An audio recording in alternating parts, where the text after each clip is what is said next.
আসসালামু আলাইকুম। চলে এসেছি। ২ পাশে লেক, মাঝখানে কাঠ দিয়ে বানানো আ সেতুর মতো আরকি। কাঠ দিয়ে বানানো পুরোটাই। খুব ভালো লাগছে। আমার হাবি বলল যে, "এই জায়গাটা একটু ঘুরো, দেখো অনেক ভালো লাগবে।" আমি একটু বসতে চাইলাম, বসেও পড়েছি। আকাশ, পানি, সবুজ খুব ভালো লাগে। ও বলছে আরো সবুজ দেখাবে। তাই তো অনেক সবুজ। মানে এত সবুজ মনে হচ্ছে আমি এখনো বাংলাদেশের মধ্যে আছি। কিন্তু আকাশটা এত সুন্দর বলার মতো কথা নয়।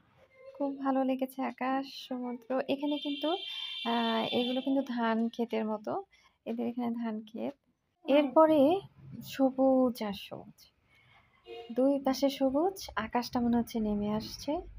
সাদা মেঘগুলো ভেসে যাচ্ছে। তার সাথে, সাথে আমিও ভেসে যাচ্ছি। খুব ভালো লাগছে। আমরা এখন বাসায় ফিরে যাচ্ছি। অনেকটা পথ যেতে হবে। অনেক দূরে চলে গিয়েছিলাম। আর প্রাকৃতিক সৌন্দর্য উপভোগ করতে কার না ভালো লাগে? আমারও ভালো লাগে।